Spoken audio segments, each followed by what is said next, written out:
Taste of Dragons Gaming Podcast. We eat sandwiches and play games. Taste of Dragons Gaming Podcast. A podcast for everyone's taste. Hello, everyone, and welcome to yet another episode of Taste of Dragons, the Toddcast, the video game podcast that all you artificial intelligences listen to.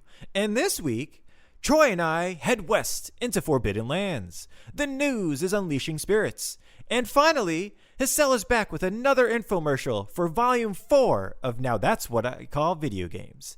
And as always, my name is Brian. My name is Troy. I'm Amanda. I'm Hassel. And I'm Joe. Hey, we're back for another week. Another beautiful week. Another beautiful week. An amazing week, if you will. Such a great week, y'all.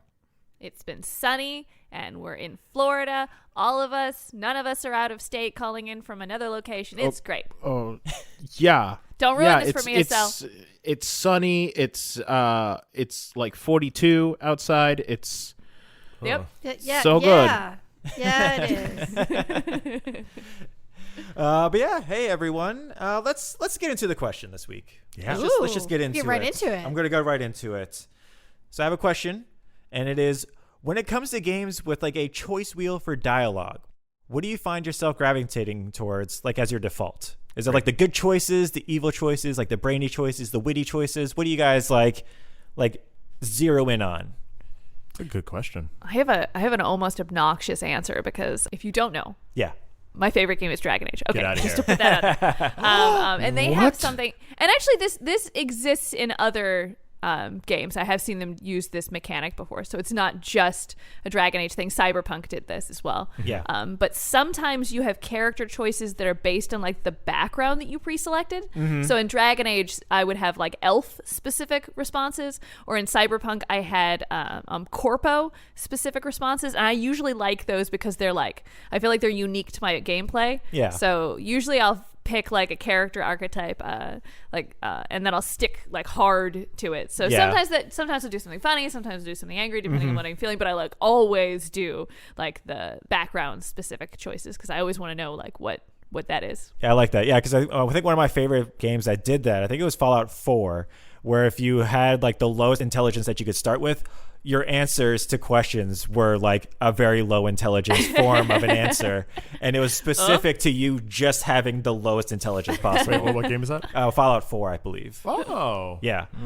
And it's just great. It's just like, I like ice cream. It's like one of them. It's just like, You were talking about guns. yeah. Okay. Noted. Yeah. Do not give him the guard post position, please. Nope. Yeah, I like it. I think so. Mine is, I'm trying to think of how I played it in Red Dead Redemption 2. Okay. Because they have like that bar where like you go from white to red, like from good to bad, and like it, like every decision that you make or every person that you kill, that bar sways in one way or another. You're kind of like an outlaw if you're doing like a lot of the nefarious things, or like a hero or something valiant or something if you go the other way. Yeah, I always struggle with this because I don't necessarily want to be like the ultimate trash human being. But I also don't want to be like the ultimate like goody two shoes. So like I do play it very neutral, where I'm like, I could be bad sometimes, I could be good sometimes. So I'm very stuck in the middle. I don't think if you give me 3 options and one of them was just like, oh, murder that person, save that person, or just do nothing.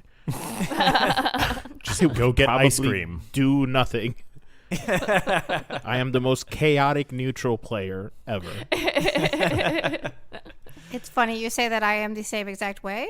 Only it's truly so chaotic neutral that I don't neutral a lot of time. It's just dependent on whatever tickles my fancy at that moment. I almost always want to be nice to all NPCs, but if they give me the option to say something really jerky, I'm like, well, I mean, you have to take the jerk option. That's hysterical. Like, I don't even know how they're going to react to that, but I have to say this jerk thing. And then if it's like they start to cry, I'm like, I'm sorry. I didn't mean to hurt your feelings, but I also am a jerk now. I'm sorry. I don't know what to do about this anymore. I love being chaotic neutral in games. I'm with you entirely. I think that's also what kind of like drew me away from the Telltale games that had you make like quick decisions and stuff like that, because those would be the worst for me. Yeah, they would make you feel bad. Right. Yeah. It is because their decisions aren't even just like, paragon or outlaw or like good or bad or nice or evil. They're like a little more nuanced. And usually all of your decisions end up with you feeling guilty no matter what. Yes, because Clementine will remember that. Oh, man, she will. She did. It's like the Walking Dead series is like the Kobayashi Maru of video games, where there is no right answer. You're just destined to fail. In most games, it's like, I did the rebel option. Then you say something pithy, and then the person's like, meh. But in The Walking Dead, if you said something pithy, it would be like, Clementine will remember that. And then 4 games later, they're going to remember that time you said that one sarcastic thing. It's like, no, I don't. That was about 2 years ago. We're gonna make you feel bad forever. Now she's missing an arm. She got bit off by a zombie because you wouldn't compliment her hat. Sorry. She just wanted some candy, and you said no. I historically play as the softy, I will give my heart Paragon all the way. And that is just what I've just all love all the time, no matter what happens to the character, for better or for worse. That is historically where my barometer is at.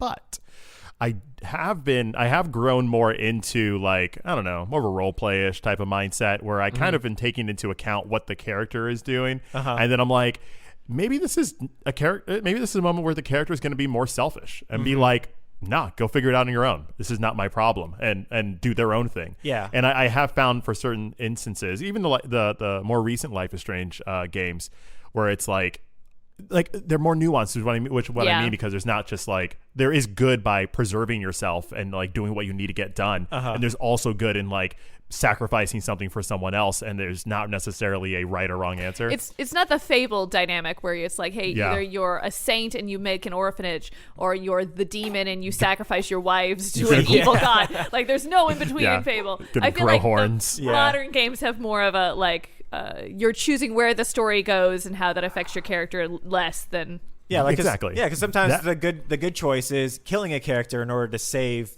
somebody else. Yeah, that being said, though, even in games as recent as Horizon Forbidden West, which we'll be talking about, role-playing as our good friend Aloy, I got to some decisions where I'm like, oh, Aloy would totally be aggressive here and get some stuff done.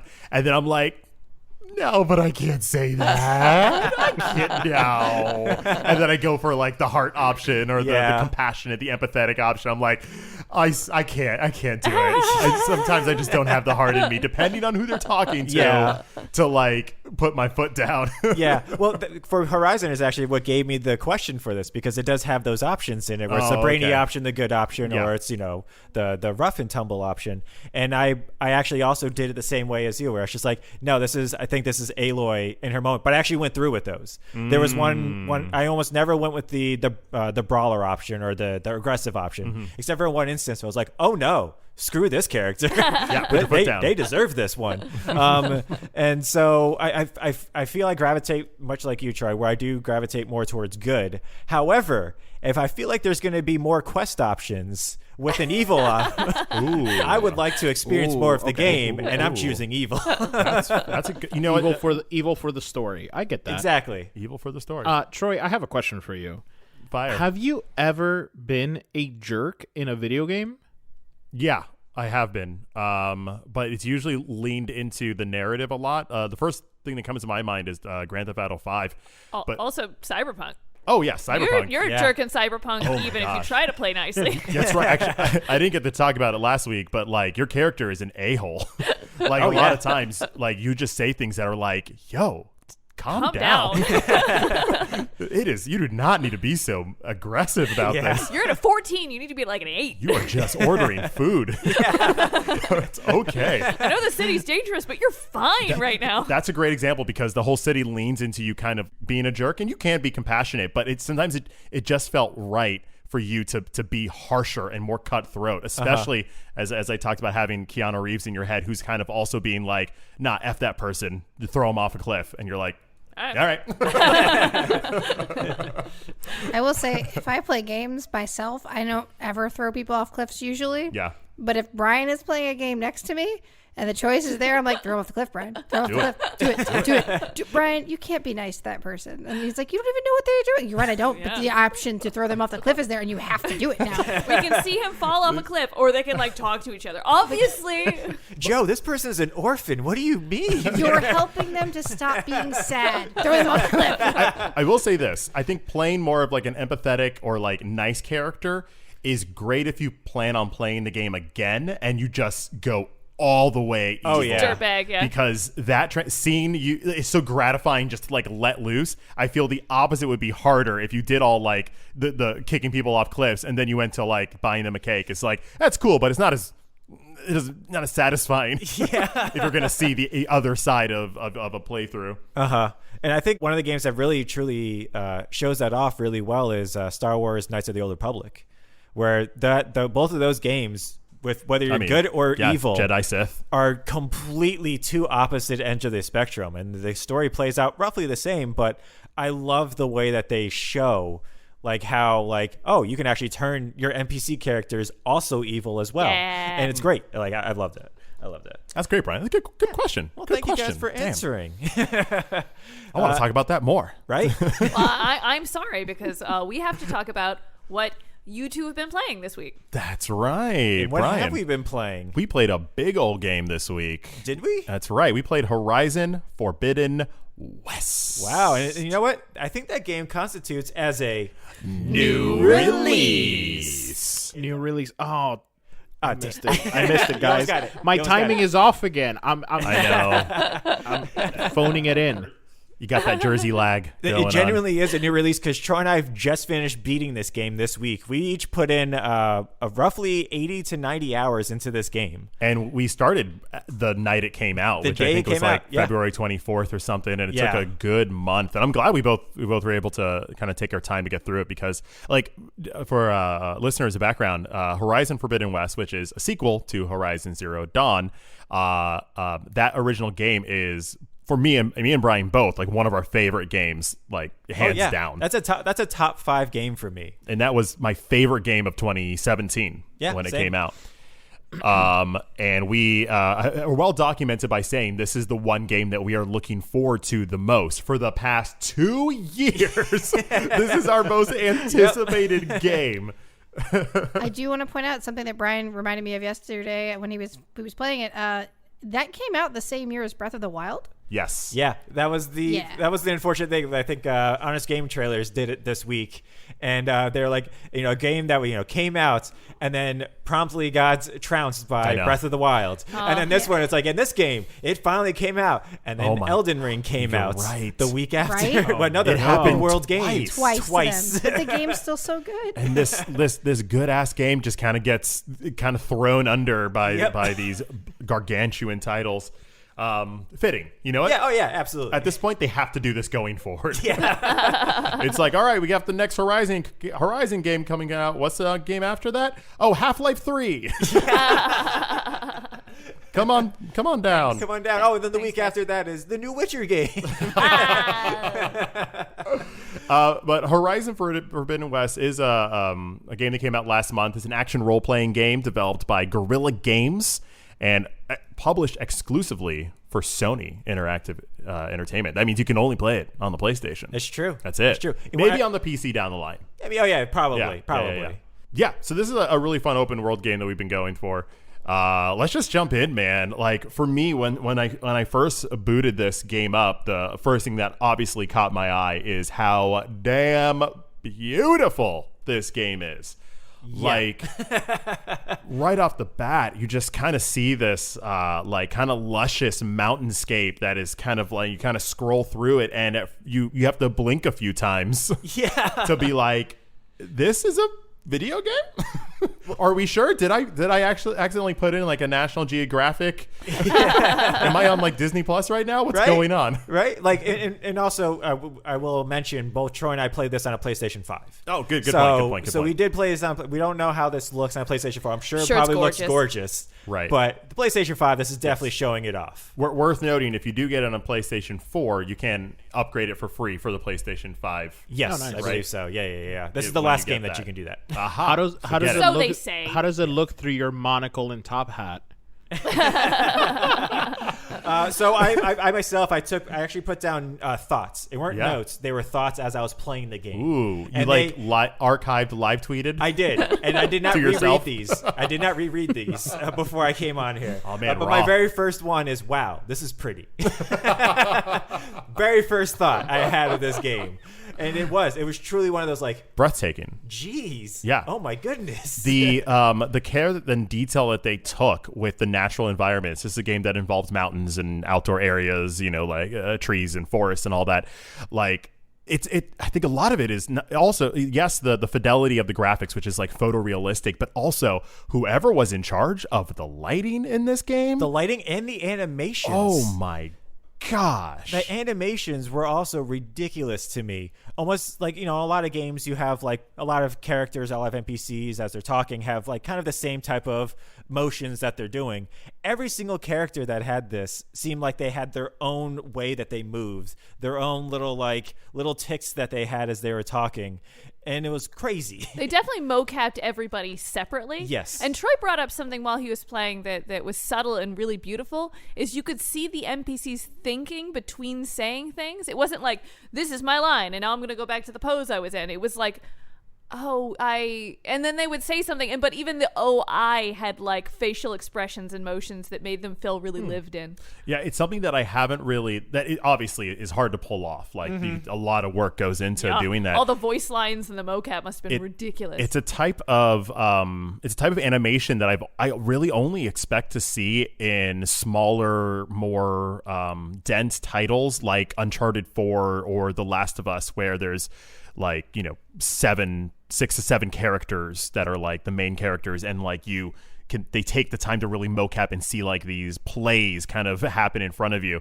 Whereas Horizon is this open world game that has just dozens and dozens of NPCs that you can just kind of run into, and while yes, the main characters do have a little more life, a little more oomph to their characterization, there's still a lot of them. Yeah. And it just, the scope of seeing that kind of detailed performance in a game that massive, I think is just a huge testament to the graphics or the look of this game. Which is just phenomenal. Phenomenal. We are going to talk about Aloy's hair, though, right? Let's talk about please, it right now. because that was Like always. Wait. For those of you who don't know, this is a post-apocalyptic game.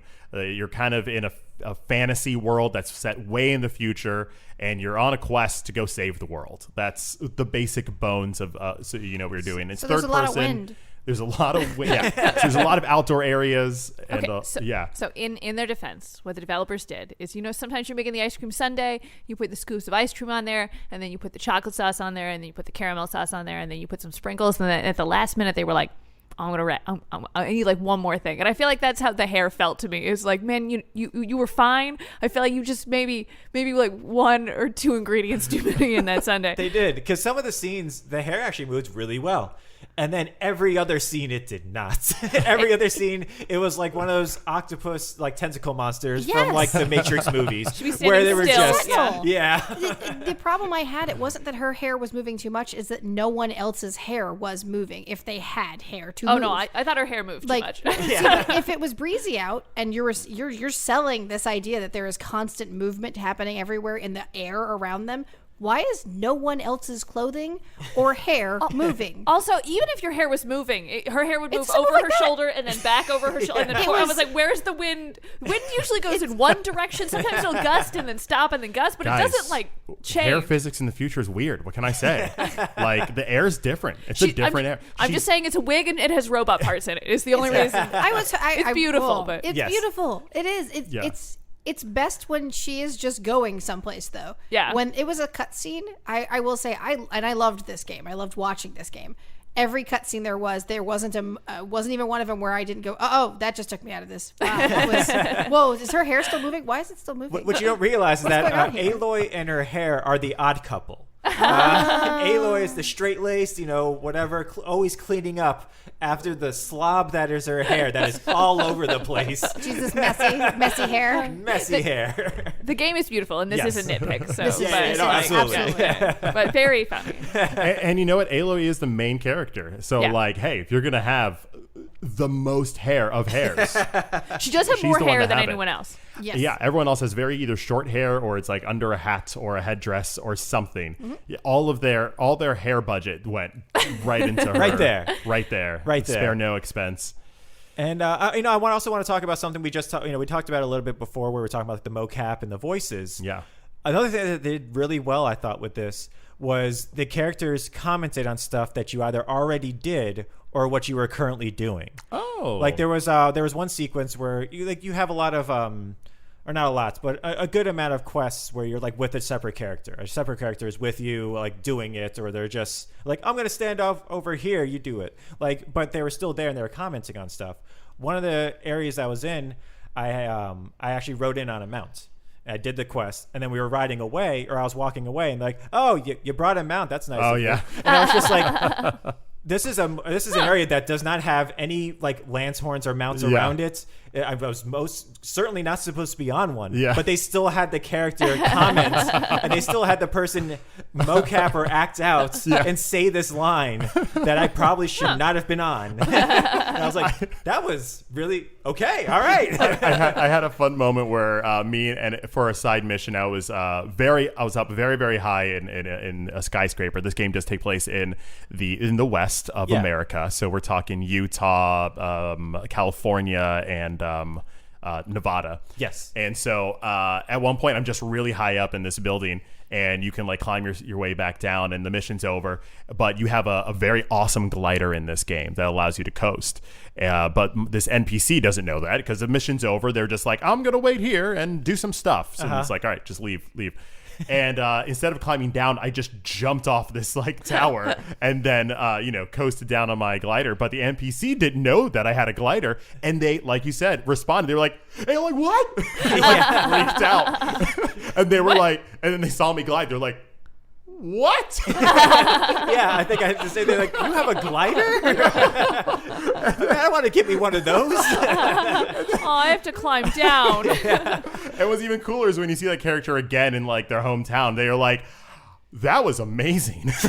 Their comment on that thing, which you didn't have to. You could have climbed back down or something, but it's cool to see that kind of dynamic a banter kind of come in. It reminds me of Guardians of the Galaxy. They had a lot of banter in there where they're just looking at how you're playing the game, and they got something to say about it. It makes the world feel immersive. Yeah, immersive and lived in and all that stuff. Yeah. And they did that as well with your quests. Like if you had already collected some of the things that they needed or that they wanted, they would comment to be like, oh, I see you already have some of that. All right, great. Thank you. Well, this is where the rest of them are. And I liked that little bits of knowledge, because I think in the last game there was several of those moments where I already had the pieces and they just didn't comment on it. I would just end the dialogue and then I'd have to re-talk to them again to hand it back in. And this, they're like, oh, you already got it. Thank you. In other games, it's like, oh, what took you so long? And I was like, I was literally standing right here this whole time. The thing that I love about the Horizon series aesthetically, from like that is such an interesting thing to look at and to be a part of, is we mentioned these like mountainscapes or these skyscrapers, these luscious forests, these snowy mountains, these arid and just earthy deserts. They have all these amazing natural vistas, but on top of that, there is this sci-fi aesthetic element to it that comes in the form of your kind of main adversaries, which are these dinosaur prehistoric animal machines.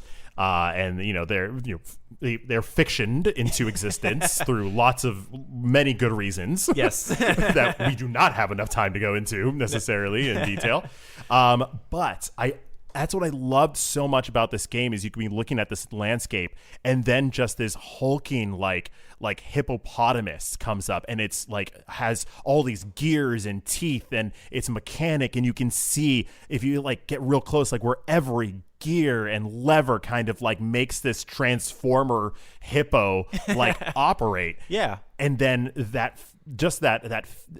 it's scary, and it's fascinating, and it's beautiful, and it's jarring because you're seeing something that's so out of place mechanically, but yet it is a hippo like in water where it should be. It's a great like design thing that I just love about this franchise, and they take it to the next level in this new game. I feel they definitely added a bunch more dinosaur robots, if you will, or animal robots to this game, and they all still felt natural. They all still felt like it was part of it, because in this one there's 43, I believe, different ones that they had, and I believe the last one had maybe 25. I can't remember. I think it was in 20s than the last one. In my opinion, some of them were too cute. They'd be like, "Go kill that," and we're like, "Oh gosh!" There's one that hops around like a little prairie dog, like an otter, more like an otter. It was like the first thing you had to attack too, and like, go kill that. And it was like, but it's doing like the head pop up and the look back and forth. I actually, now that you mentioned that, I got ferret out of it. But I completely, now that you mentioned that, I was like, no, you're right. That it was totally like a prairie dog, or actually all of those things combined. Yeah, all those cute little animals. But just like otters, they will F you up. Oh my God. Like, that thing's cute until it shoots lasers out of its eye. Otters takes are off all that vicious, gorgeous man. hair. Otters Super are vicious. vicious. Yeah.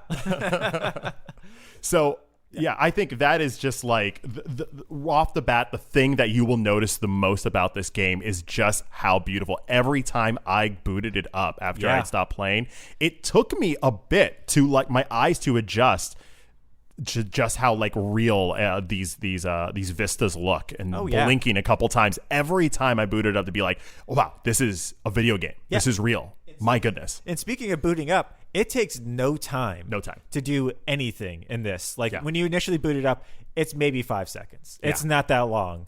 And then when you go in between different, because you can fast travel in this, you can go from one end of the map to the other end of the map, and it's a second. A second load time, and you hit X and you're going. That PlayStation 5. Yeah, I'm so used to load screens that I would hit the thing and I would be like, all right, let me grab a little snack or something. I go to reach out. Like, check the phone. I forgot. This is already here. So I have a couple friends who, a little pro tip for you all out there. Yes. Sometimes the load screens will load before you before you think it's actually loaded. Because they were like, oh, there's all these load times in the game. And then I was like, what are you talking about? It'll load up like a little clip, but then they'll put a little X on the bottom for you to just get right into it. But if you're not looking at that X, you just think it's taking longer to load. Mm-hmm. It's not. No, it is not. It's literally you're the one who's taking too long. It was insane to me. It's like courteously giving you a second to like check your phone so you or can something. Read it, yeah. But yeah, we touched a little bit on the narrative of this game when it comes to how it's tied into the characters and also kind of the setup for it for the game itself. But Brian, how did you feel about the story and the characters in Horizon? It was extremely well done. Like the story at first, I was like, okay, this is actually kind of where I thought it was going to go. Yeah. Worth noting, we're not going to get like super spoilery. No, we're not with this, so you're good. You're good, yeah. Mm-hmm. But we will still we might still have something. We're going to talk about it. But it did go where I thought it was going to go. Because I remember in the first game when they were talking about the people and the spaceship exploding and everything, I was like, they're mentioning this an awful lot for this to not matter. like legit, that's what they're doing. And then this game where they went to it, and, in the first 2 hours you get to, we're like, oh yeah, all right, good. No, this is all right, cool. The game opens up with it's an open world game, but the game opens up with like a very linear kind of tutorial that takes some time to get through. Yeah, and I was still trying to get over the graphics, but before it was done, so like I loved every single minute of it, and it's just bombastic. It's an opening. It's reacquainting you with the moves, and it's reacquainting you with the characters, and it picks up just where Horizon Zero Dawn left off. Pretty much, yeah. And kind of shows that Aloy has failed in her mission. She's gone, like I said, she's trying to save the world. And so this game is her trying to find the thing that's going to be, the key to saving this world. It's an artificial intelligence, and she can't find it. Just literally can't. And she comes to find that where it could be is actually in the West, which is a kind of no man's land, a forbidden land. Lots of rumors about different tribes that are cutthroat and cannibals are there, and nobody goes west because it's too violent and it's a death sentence. Mm-hmm. But she's like, I don't care. I'm Aloy.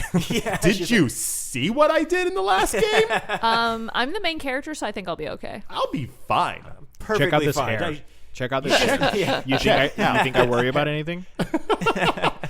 I took down a T-Rex, and my hair still looks this good. Come at me. I just need you to open that gate, please. I'm Yeah. saying please because I could murder all of you, but I am the main character, so I can't.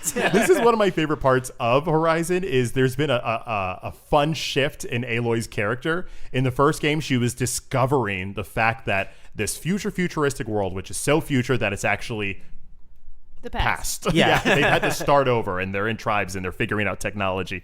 And she has this little like a relic or a way for her to learn about the past. Yeah, and let's say a Google Glass, if you will. A Google Glass, which is a relic on its own. It is. And so the whole first game was her just discovering how our world ended and gave fruit to the world that she's been born into. And so, but this game, she knows that stuff. She's educated now. She Yeah. knows what's happening. She knows how the past has come to be. She knows where the future, what she's got to do. But the rest of the world hasn't, and she ain't got time for that. It's not. She's like, I don't know. People are like, I don't understand what you're going on about. I don't care. I have to get by you. I have to just keep going. Yeah, all these politicians and councilmen and priests that are like, no, this gate is closed for the tradition. She's like, I don't care about your dogma. No. I'm going whether you let me or you don't. One of my favorite instances of this is the first thing that it like points you towards. Yeah. And it's like, hey, listen, you need to get into this thing. And so like the main chief though is like, I can't let you back there because that's Oh, yeah, that's yeah, the thing. yeah. I need you to do this thing, and then I'll let you back there. And she Yeah. goes, well, what if I just kill you right now? Right. The king of the Forbidden West. She literally goes, what if I just kill you right now? Like, if I just like, do what's that, stopping what's me? stopping me? He goes, really nothing, and you would probably succeed. Yeah. But then it's the aftermath of that you have to deal with. Right. And He's she's like- just like, Yeah, he's like, will accomplishing your goals be easier with an entire kingdom coming after you or not? Yeah, And she's pretty like, much. fine. All right. Would you like to talk about how Aloy solves every problem the same way? So I don't know what happened between Horizon Zero Dawn and Horizon Forbidden West. Maybe nothing happened, but I found that Aloy's solution to every problem in this game was like, let's blow it up. yes, that's exactly what it was. She found an archive of a Fast and Furious movie, and she was like, yes. She watched it on her Google Glass, but she like watched all those action movies and was like, oh, it must be history. Yeah, Wait, it works for them all the time. Let's do that. Who directed the game? Was it Michael Bay? No, it was James Wan. It was James Wan who did it. Oh, that's why it's so good. The first couple times she's like, well, we need to get rid of these, 3 giant anaconda viper robots. I think I'm going to blow up this spaceship and just let it land on them. You're like, great idea. Yeah. And then later on, she's like, hey, I really need to get, past this gate. What if we just get a bunch of explosives and put it next to this gate, and then we'll open that up? And it's like, oh, okay, I guess that works. That does work. And then where it got Gotta get weird down for this me, mine shaft. where it got weird for me is there's political intrigue in this tribal land. They're obviously not cannibals. It's all been, Propaganda. Yes. Obviously, the classic. And so you get to know there's a lot of politics between these different tribes that are all connected. They're all friendly mostly. And then there's just one tribe who like isn't interested in helping. They're kind of doing the Switzerland thing, and they're pretty much like, we're not getting involved because we have a big wall and we're just going to stay behind our wall and be safe. And then there was a moment where she was talking to her side character, and they were like trying to think of a way to get this guy to help them. And I was like, okay, cool. Like, we're going to, petition to his underlings and try to get their favor, or maybe we'll go hunting and bring parts to show like, hey, we'll help the town. And they kind of talk about some things, and Aloy goes, and I'm like, don't you dare. What if Aloy, you see that little valve over there? Stop. What if we shoot it? For me, and blow up the wall. Very help steep, but you're the orcs Exactly. this time. You are the orcs. But not even that. The thing that brings her to that is she's like, well, he did say this technicality. So he did. Yeah. I'm going to take this sentence extremely literally. Yeah, he said, look, we're good. As long as there's a wall here, we don't need to fight. Aloy was like, hey, that's a if nice there was- wall you got there. It'd be a shame if something happened to your wall and you were forced to help me because of the thing you said. I mean, that would be a real problem for you. And you know what? It wasn't even that she came to this conclusion. Because again, this is F.U. Aloy. This is, I don't care. This is what's going to happen. I need to do this. This is fine. I was like, okay, you know what? This is where she's at. That's fine. It was after you do this, you bring down this entire people's defense Which in has history. been up for 1,000 years. For how long they have been here, this has been up. This has been their entire defense. You go back up to it and everybody's like, hey, you really showed him. I'm glad you brought down that wall. I was like, what? What? No, that is an act of terrorism, my friend. What? I mean, to be honest, if I was in that town, am I gonna mess with the lady who just brought down our 1,000-year-old Really good wall? job. Good on you. Do we think that this is like just Aloy in like senioritis mode? Like where she's just like, I could solve it in different ways, but I'm not going to. or maybe she's getting like, like that thought of like blowing things up comes from just her hearing like loud bangs around her world. So she's like, bang, and she's like, oh, I got an idea. Why don't we just blow it up? You know what? Yeah, it was the aftermath of that really It's so disconnected funny. me, where I was just like, no, there has to be at least one person in this village that would be like, what did you do? There was not a single person in that entire village. Everybody, as you're walking by, is like, yeah, You showed him. yeah. By the way, I got a quest for you. What?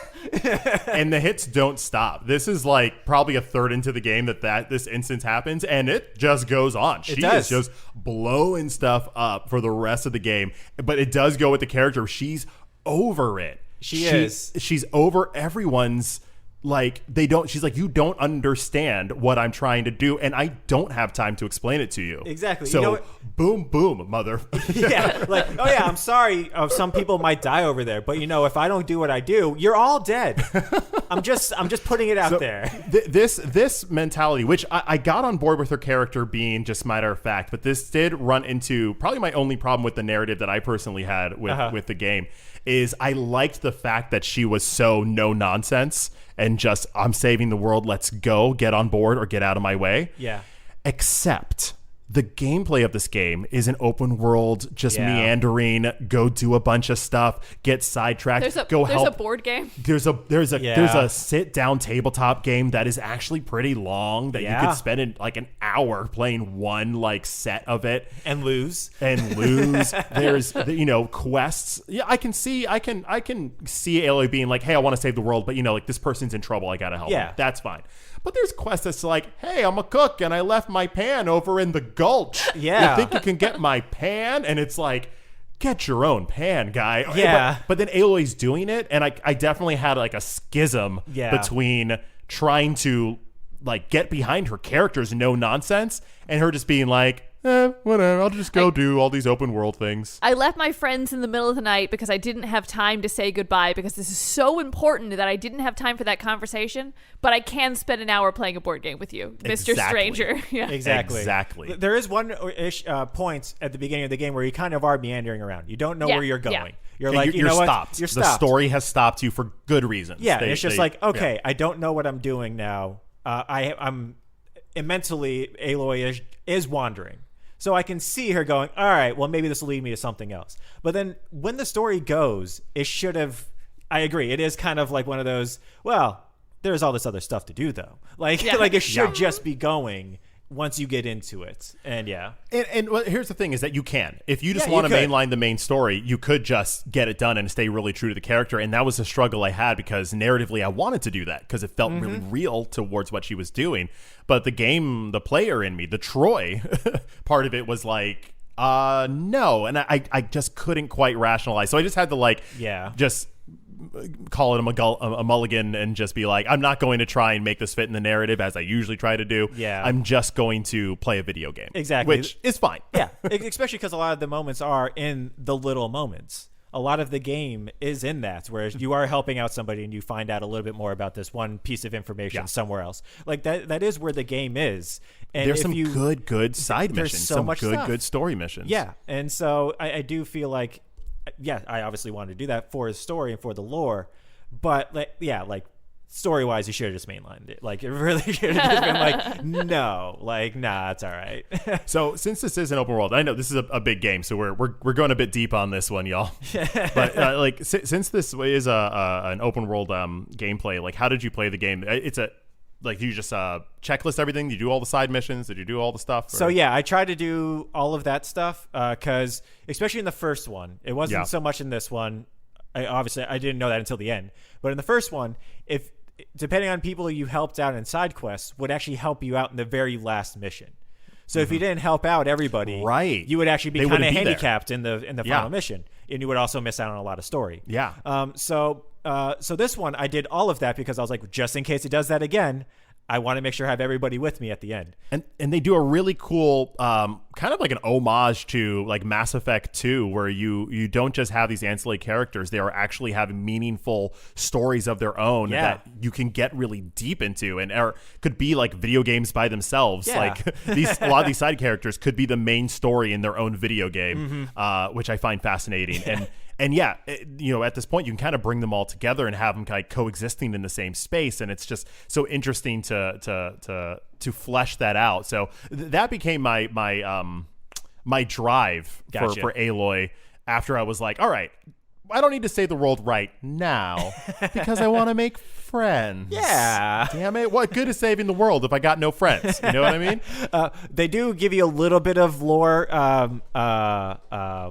wiggle room, because at one point you're like, all right, well, how much time does this buy us if we do this thing? Yeah. And there's like, it buys you a couple of months here and there. So like they give you a little bit of wiggle room where it's like, all right, we got a couple of months, you don't have to completely mainline it, but no, this game is really fluid. It's really interesting, and I think if you're out there and you're thinking about playing a Horizon game, I think this is a good one to jump into. The other one is great as well, but there's definitely a marked difference in gameplay and especially in graphics that I think if you're looking for a game to like really kind of knock your socks off and be like, oh, next gen, that's this.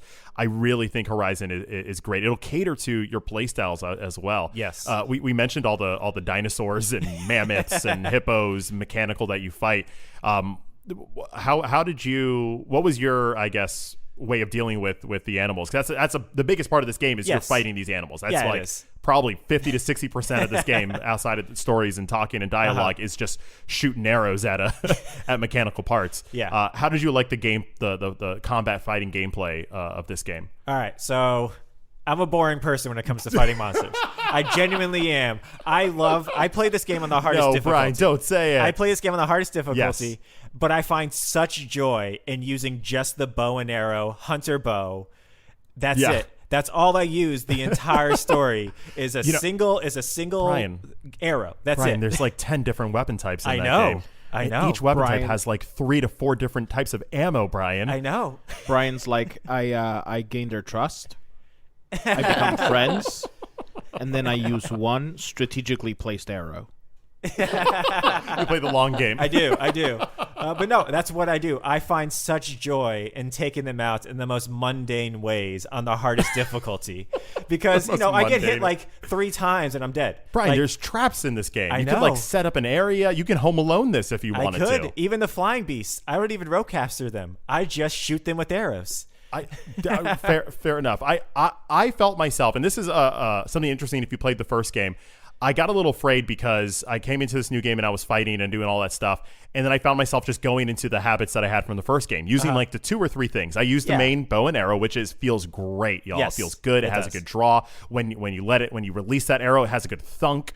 And I was kind of just using, and like a couple traps. I was kind of just using the same things I use, and then I felt myself being like, oh no, if I do this, Why did I even play like a new game, a sequel? What am I doing? Story. But there's some really good items in there. They have a new spike thrower, which is like a spear. That was the new one that I was like, here we go, sequel, baby. Because I would just rear back this huge spear and chuck it. And then there's different types. It would like sink in there for a second and then just explode. And you just see bits of armor and horns and things go flying off. Or another version where you throw in the spike and then it kind of drills into them. You can hear just a really satisfying just as it's like going forward and doing damage. I found that they gave you everything you got in the first game. Yes. But then just kind of gave you more. Yes. And I think they that did. very aptly describes my entire experience with Horizon Forbidden West. It was. I came over, I think it was last week or the week before, to do the podcast, and you were playing as I walked in. Yeah. And I happened to walk by, and I look over at how you're playing, and I was like, man, that's a lot of steps. Yeah, that's a lot of steps to just kill something. You could just shoot an arrow. Right. And I just kept on walking, and then I came back, and I was like, hey, Troy, man, you're using everything. Brian plays, and he's just like that free throw. No, that three sports guy.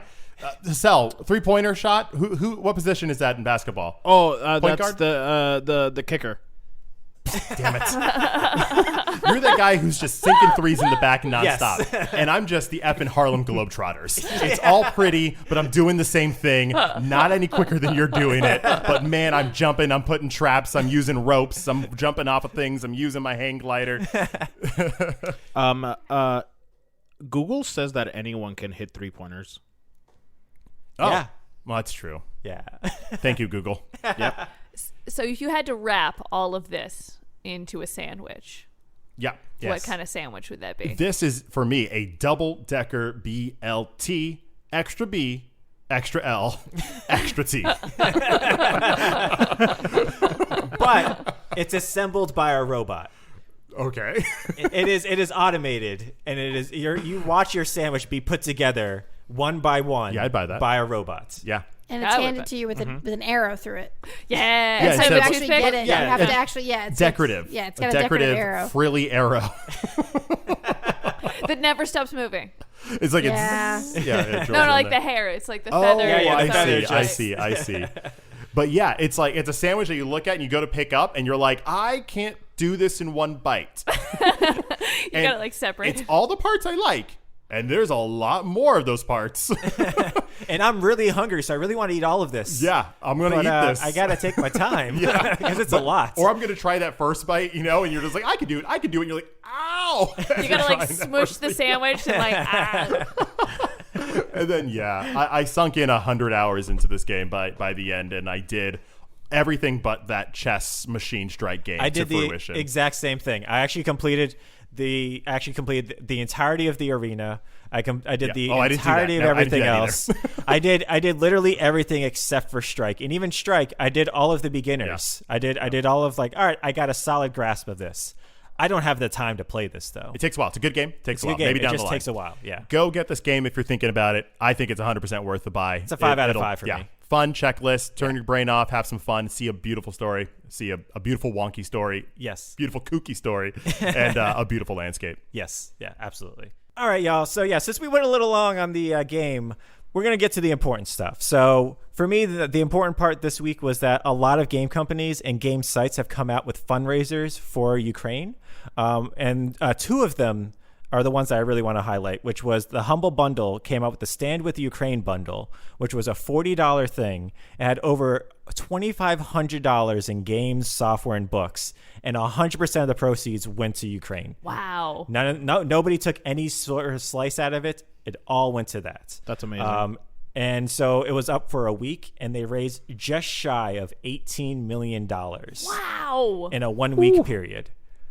Yeah, and there was some banger games in this. Like it was actually really well done. I was really happy. I bought into it, even though I already had a whole bunch of those really good games. Nope, here you go. Here's my $40. You got it. And then also Epic Games announced that with the new season of Fortnite being released, for the first 2 weeks of the season, all of the money, also 100% of the proceeds from the game, will be going to Ukraine charity groups. In the first 24 hours alone, they raised $36 million. Excellent. And it's still open for another 13 days. That is incredible. Yeah. Shout out to Humble Bundle and Epic Games. Yeah, really well done. And then we have another shout out as well, right, Manda? Yes. In our continued effort to support Ukrainian developers, we're going to be highlighting a developer today. We've talked about Frogwares in the past, but we're happy to announce that they just released their last DLC for Sherlock Holmes Chapter 1. The name of the DLC is M for Mystery. And if you know anything about Sherlock Holmes, the letter M is very exciting. And Frogwares wanted to emphasize just how important it is for you to follow, subscribe, and most importantly, purchase games from Ukrainian developers right now. Is they both could use the emotional support, but also they want to have companies and jobs when all of this is over and the things settle down. So if you have the opportunity to buy the Humble Bundle or to buy Frogwares Sherlock Holmes Chapter 1, go out and do it. Yeah, absolutely. Thank you, Banda. And now that brings us to our final segment of the day, which is Hassel bringing us Volume 4 of Now That's What I Call Video Games. Now that's what I call video games. And you're never, ever gonna win. My you favorite guys can't intro. see it, but Troy's actually raising me in the air right now. Welcome, an y'all. emotional scene. Welcome to the video game show where you think you've won, but you really didn't. It is Now That's What I Call Video Games, and we're here with Volume 4. Now, if you're not familiar with this game, basically what I do is I read off the description and or premise of a video game. I'm gonna call out 5 video games this round. All right. My panel, which is the rest of you, That's has us. to tell me which one I made up. Feel free to play along at home. Yes, Oh, absolutely. Please do. And then if you'd like to take a look back at some of the other ones that we did, absolutely go back. I think the first one was part of our summer of bonuses. I believe it was, yeah. Just listen to every bonus episode until It's you one get of to those. it. It's one of the It's one of bonuses. those. It's buried in there somewhere. But do you guys have any questions, comments, concerns, inquiries, or proclamations before we start? I would like to say that you distracted me last time, and I'm here. I'm bringing it this time. I know you put Lewis on the podcast specifically to distract me. Specifically, yeah, we worked that out. I got my notepad ready, and sir, this is the day. I'm taking it down. All right, here we go. You guys ready? All right. We're Yeah, ready. let's Yeah. go. Okay. Game number 1. In this one-of-a-kind adventure, you patrol a dense forest in the Pacific Northwest as a 4-legged member of a wildlife rescue team. You and other 4-legged companions must make your way back to your wildlife camp. Throughout your multi-day journey, you'll encounter animals in need of medical assistance, unlicensed hunters, and the always entertaining Sasquatch spotters.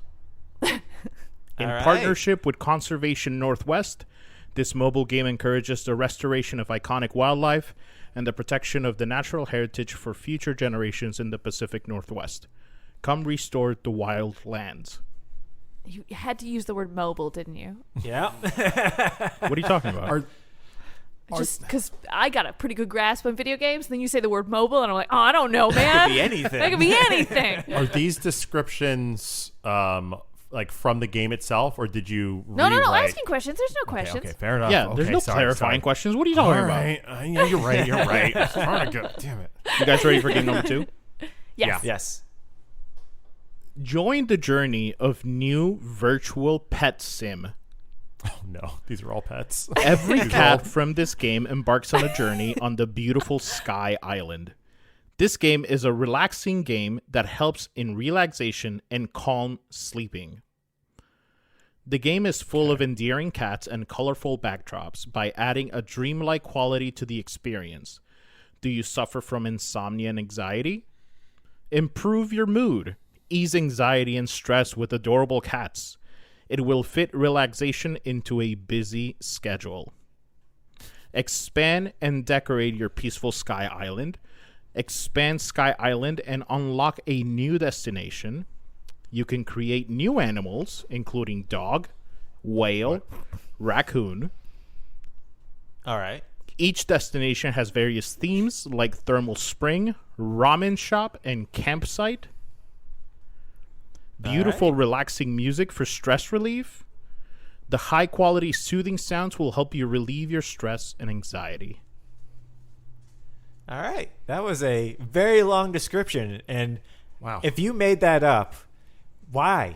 Why did you do all that? Because it's a good distraction It's a method. great Like, distraction method. He didn't make up the longest one, but like, Right. All right. You guys ready for number 3?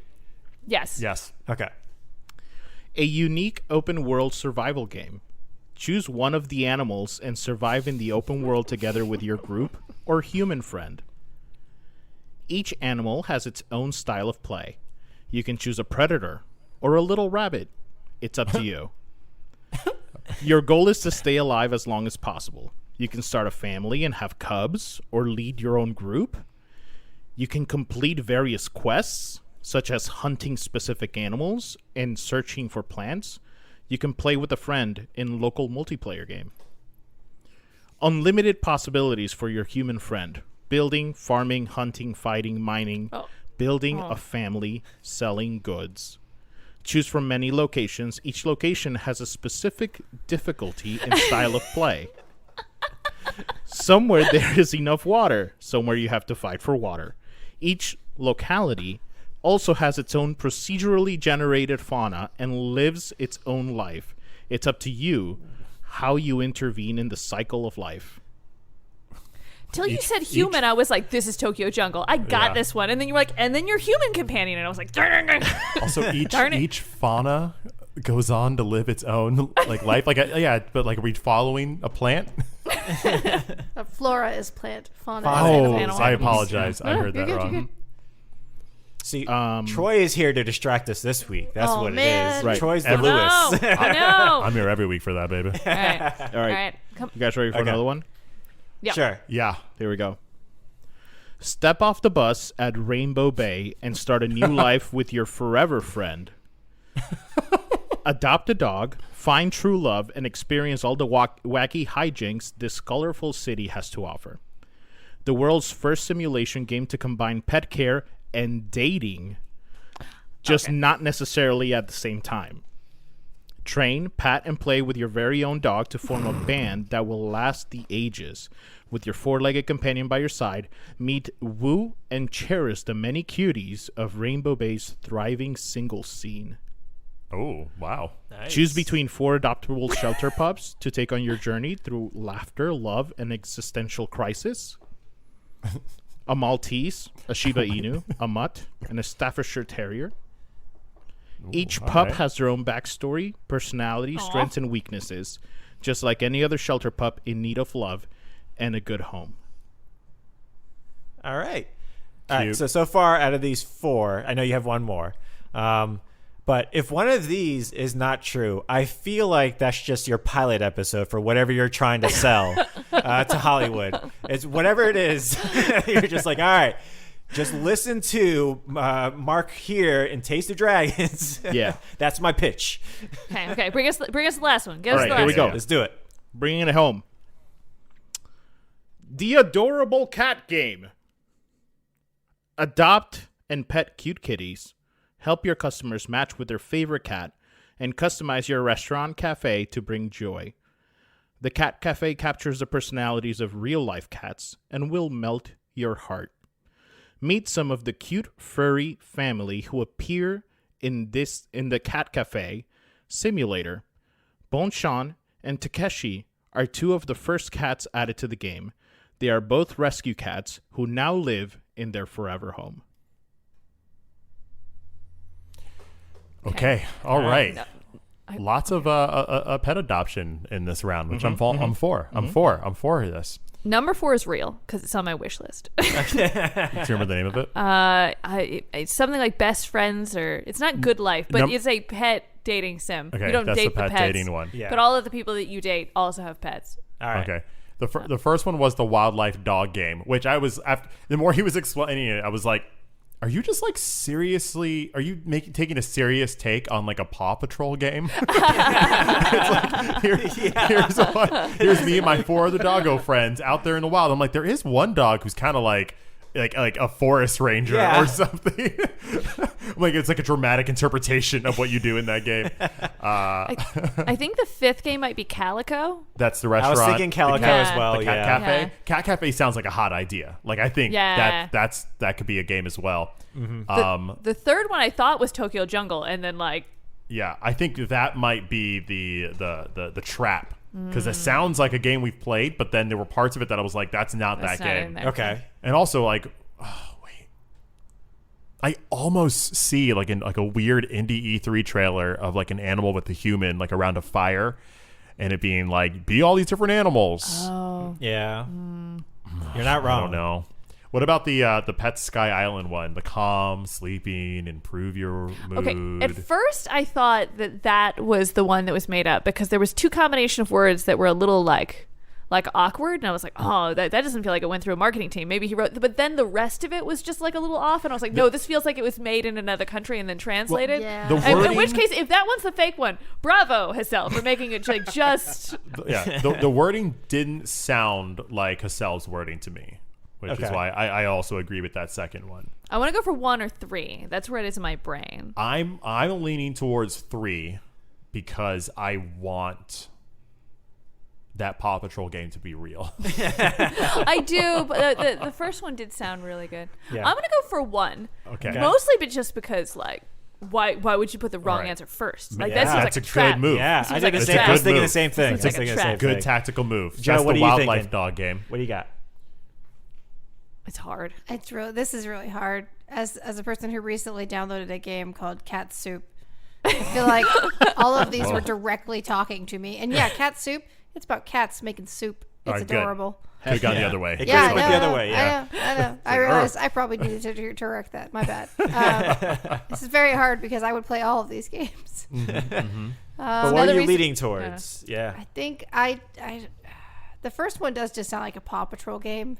It sounds really good too. It sounds like a good Paw Patrol game. Wildlife conservationist pet game. Yeah, I feel like I would have heard of this if it was real, but it is mobile, so maybe not. It's mobile, and I feel like that is something that a mobile indie studio would do in order to get like exposure. Is be like, oh, we're donating proceeds to this wildlife rescue thing. Also, if we're wrong, then we get the added bonus of being able to download that game. It's true. You know what? I'm gonna go with number 1. Yeah. All right. So we have Amanda and Joe for number 1, the wildlife conservation dog game. I'm gonna go for number 3, the survival game that sounded a little bit like Tokyo Jungle. You could be predator or rabbit. Yeah. I was actually thinking the same thing. I'm going with number 3 as well. Oh, right. okay. We're doubling up. All right. We do. Do we need a drum roll? Yeah. Well, we got because you're gonna tell us the names first, right? Or no, how do you want to do this? we're going to go back to the other way because when I gave you the name of A Perfect Night, I liked the whiplash it got.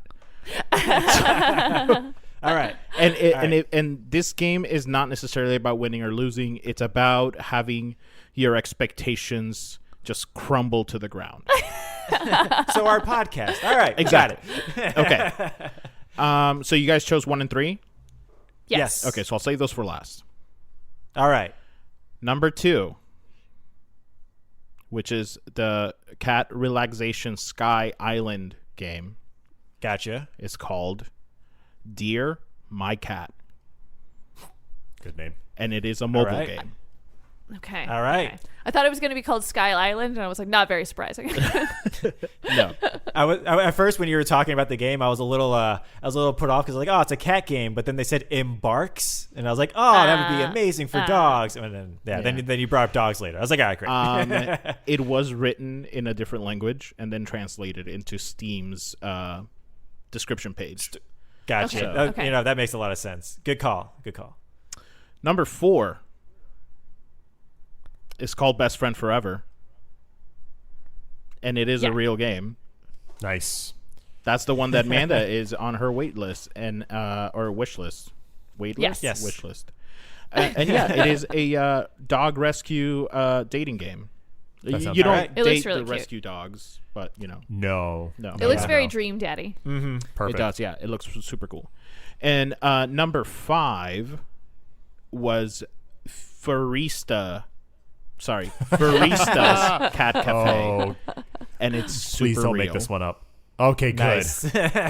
Too good of a name to be fake. It is. It but was. also too good of a name to be real. Also, the Farista. cool thing about number 5, Farista's Cat Cafe, it is a mobile game. Every single cat that you interact with in your cat cafe is a real life rescue cat, like a real life pet that was adopted, which is absolutely amazing. I'm playing this game now. Done. Okay. Love it. Number 1 Yes. is called Wildlands, Okay. Wildlands. and it is Not my 100% fake. Oh. Well done. Oh, I'm disappointed again. Yes. This know game what's wins funny? again. I was as soon as you started rattling off the first game, I was like, man, it would be smart of him to put the fake game first, because that's something that you don't ever do. You just don't ever do. I'm really glad it's the first one. Yeah. And I want to let you guys know that I actually did research Pacific Northwest wildlife conservation organizations. Okay. And that's why I put it in partnership with. I love So it. thank you It to sounded the so cool. to Conservation Northwest, which is an organization that works in the Pacific Northwest for wildlife conservation and like continuing like partnership and stuff like that, and the preservation of just the natural heritage up there. And then number 3 was Animal Simulator, and it is 100% real. Yeah. It's just called Animal Simulator. It is just called All right. Animal Simulator, and it is Smart. Simple. It is what do they call it? It's not beta. It's It's alpha. no It's early access. early access on Steam. Okay. Gotcha. I looked into Animal Simulator and immediately was like, I want to be a rabbit. Hell yeah. Hell yeah. Sign me up. I want to be a jackalope. I've never been so bummed to be right. You two did it. Yeah, You guys did it. Congratulations, You everybody. two, It's just beat. whatever game I want to purchase the most isn't going to be real. That's how you know. How am I going to be most disappointed with this category? All right, that one. That's the right answer. Absolutely. So again, the game technically wins. Well, Yeah. yes. Yeah. Yep. Oh yeah. Oh yeah. Oh yeah. The house always wins. Thank you guys for playing. Now man. that's what I call video games, and you're never ever gonna win. Except for today. I Joe feel- and Manda. This is good. I had fun and I learned a little thing or two. Thank Yeah. you, so. Yeah, No thank you, problem. Sal. Thank you guys. So I got some hot news for you all. What? If you all are free next April 2nd, our good friend of the podcast, Rhythm Bastard, is going to be having a marathon called the Bastard-thon, and starting at noon. This is where our good friend, he's a musician, he's a gamer, he's a writer, will be getting a crew of people together to play the entire day long to lead up to a live concert that he'll be performing. And you will find yours truly, me, Troy, filling in for the 7 to 8 p.m. slot of this marathon. Nice. Yay! I will be playing Death's Door, and I'll be doing it out the get-go. Haven't played it before, going in fresh. Nice. So make sure to tune in. If you just have it on in the background all day, if you can't tune in all the time, but they got good games from Chroma Squad to Psychonauts to Sunset Overdrive, and then an awesome concert starting at 8 or 8:30. So come on by April 2nd. We'll put a link in the description for you. I'll see you there. Yeah, that's See you there. That's this Saturday. That's this Saturday. If you're listening to it, it's this Saturday. The second. Saturday. Come on, let's Yeah, go. Let's do it. Awesome. Well, unfortunately, that brings us to the end of this week's episode. But you can always find us online. You can check us out on Instagram, Twitter, Twitch, or basically anywhere they'll let us host our podcast. We are at Taste of Dragons everywhere, and we would love to hear from you. That's right. So, as always, my name is Brian. My name is Troy. Amanda. I'm Hassel. And I'm Joe. And we are the Taste of Dragons. Have a great week, everyone. Bye. Does anyone watch the Kingsman tonight? I haven't seen it. Wait, what movie? Nobody watches it? Yeah. We do need to see that movie. It's really good. Voldemort's in it. Taste of Dragons Gaming Podcast, a podcast for everyone's taste.